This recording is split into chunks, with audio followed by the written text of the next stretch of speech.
Welcome back, everyone. We're going to begin this video by talking about the Long Parliament. So this was the parliament that Charles I was forced to call when his army had been defeated and he'd run out of money. So Parliament enters 1640 with a very strong hand, and Parliament is going to force Charles to agree to concessions before they provide the revenue necessary to suppress the Scottish rebellion. And so the concessions that Parliament demand are firstly the Triennial Act, that the monarch is forced to call Parliament into session at least every 3 years, where there had been no obligation for the king to call Parliament at any time prior to this. Parliament must consent to being dismissed by the king, so Parliament's not just an office that the king can use anymore, it has its own independent power. And a Parliament must have all control of taxation. And Charles doesn't like any of these acts, but he feels as though he has no choice but to agree to them.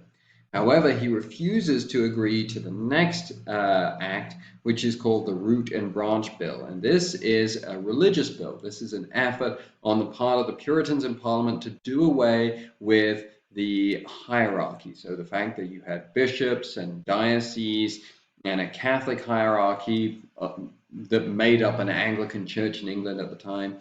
The Puritans in Parliament say you have to get rid of this.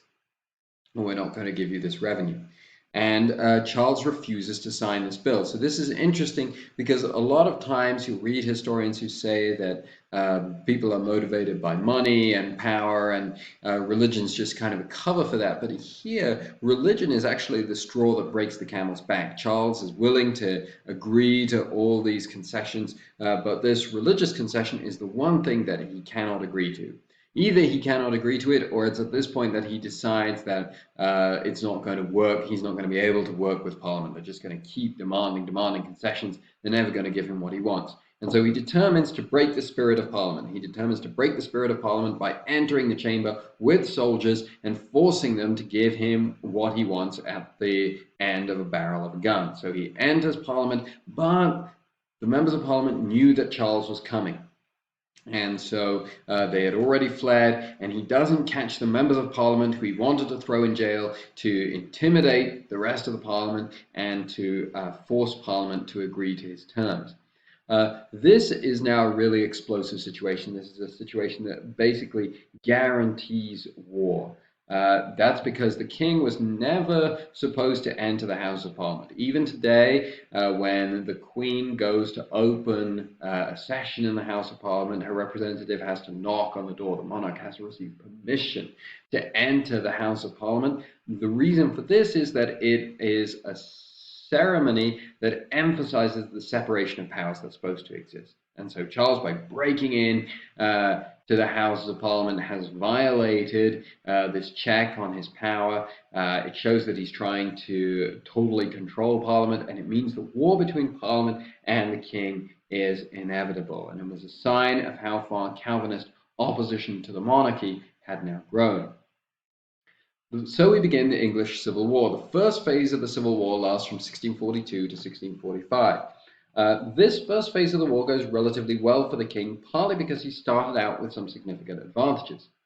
People at this time tend to be loyal to the king. We've seen this throughout the Reformation. No one wants a return to civil war again, and people are willing to grant the king additional power, just as they've made Henry VIII basically the Pope of England, rather than return to the civil wars of the 15th century. So people tend to be loyal to the king, and Parliament's cause is not inspiring. It's not very clear what the Parliament side are really fighting for here. Are they fighting to totally overthrow the monarchy? Are they just fighting for the rights of Parliament? If they are doing that, how does that affect ordinary people in England? By 1645, however, Parliament had developed a new model army that you can see depicted here that was much more disciplined and much more mobile than the forces of the king, and led by a man named Oliver Cromwell, who was a fanatical Puritan but was also a military genius. They won a series of crushing defeats over the king's side, most significantly the Battle of Naseby. And so Charles is defeated and is captured by the Puritans, is captured by the Parliament side shortly afterwards. The second phase of the war, which lasts from 1646 to 1649, surrounds what Parliament should do with the king. Moderates in Parliament want to retain the same government, just with more power for Parliament and to chastise the king. So they want all the concessions that they demanded from Charles in the Long Parliament, but Charles will keep his position. But the more radicals want to remove the monarchy completely and establish a Geneva style of Calvinist government. And this proposal is too radical even for the Scots, even the Scots who had caused this problem, who now, in perhaps typical Scottish fashion, start to resent the fact that the English have overthrown a Scottish king, and they begin to ally themselves with Charles. But what's most important at this point is not debates about the Constitution, but it's who holds the power. And the man who holds the power is Oliver Cromwell. He represents the most radical wing of the Parliament forces and of the Puritans, but he controls the army. And so he uses the army to remove the moderates from Parliament and to place the king on trial. So Charles is put on trial. He is accused of being a tyrant, a traitor, a murderer, and an enemy of the people of the nation. What's interesting is that when Charles makes his defense, he makes his defense along the same lines. He claims that Parliament does not have the right to try the king and that he is a victim of arbitrary power. So both sides are accusing the other of tyranny. Charles, or Parliament, convicts and executes Charles in 1649. What's interesting is that unlike in the French Revolution, about 150 years later, when this was seen as a great achievement of the Reformation and people rejoiced at killing the king, this was seen as a shocking act at the time. The king was still seen as in some way consecrated to God through the ceremony of anointment, and people are very uneasy that royal blood has been shed by the English. They feel that this risks bringing a curse down upon England. And so we're told that the executioner was kept anonymous to protect them. We're told that when the execution occurred, people weren't sort of jubilant in the way that they typically were at these public executions of criminals, but there was a sort of low moan in the crowd. And so there's very much kind of what have we done moment that's happening here. Meanwhile, the Scots are in rebellion, and Prince Charles, the younger brother, the younger son, the son of Charles I, has escaped to France. Cromwell becomes a dictator, and he uses the army to totally disband even the rump parliament of his supporters in 1653. So now there's a republic with Cromwell as the dictator, and he calls for an election of a bare bones parliament, so a much smaller parliament made up of 144 quote-unquote godly men. Who are the godly men? They're the pastors and the teachers chosen from among the Puritans.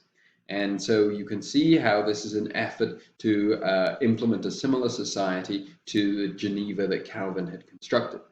Eventually, Cromwell loses patience even with the bare bones parliament and removes them, and he rules just with this very large standing army. And he attempts to implement Puritanism. So theaters are closed, bars are closed, taxes are increased to pay for the army. So lots of times you'll hear people say that Charles I was removed because he wanted to enact unjust taxation on the English people, and the English people were standing up for their rights. They replaced Charles with someone who is not accountable to anyone. There are no checks on Cromwell's power, and who in fact raises their taxes much higher than they had been before. This means that although Cromwell is extremely powerful and no one wants to take on his military leadership, no one wants to take on his army, by the time he dies in 1658, no one wants to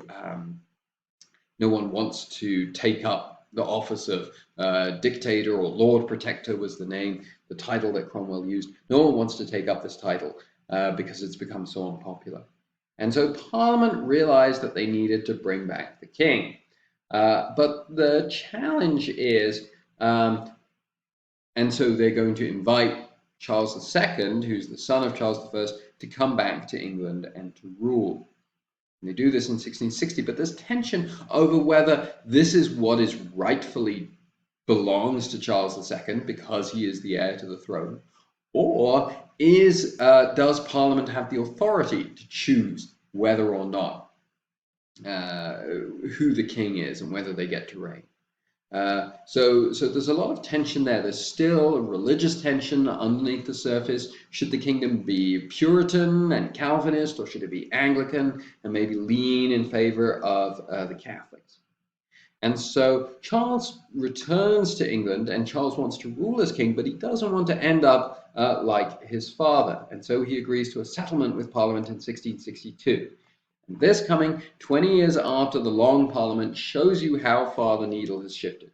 Parliament now controls all revenue and taxation. The king receives an allowance, but how he spends it is supervised by a committee. The king has the authority to summon and dismiss Parliament. He can veto legislation. He remains the commander of the army and the head of the church. But nevertheless, what's most important is that all the revenue and therefore a lot of the power, most of the power, is being controlled by Parliament. Now, Charles, like his father, had a Catholic wife. Again, for political reasons primarily. This means that the Puritans are suspicious of Charles. They're also suspicious of the fact that Catholics in England supported Charles, not because they liked Anglicanism, but because they recognized that Anglicanism was less of a threat to them than Puritanism.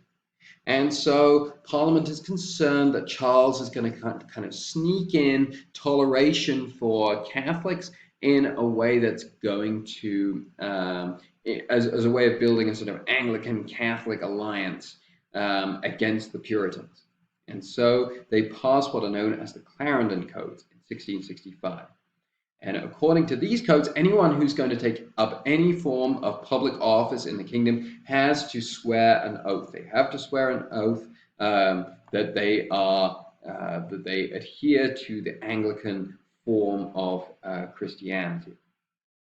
And Charles agrees to this. Charles wants to remain king. He's not particularly concerned with Catholics at the time. But there's going to be an issue surrounding this, which is going to relate to Charles's brother James. We'll talk about that in the next video.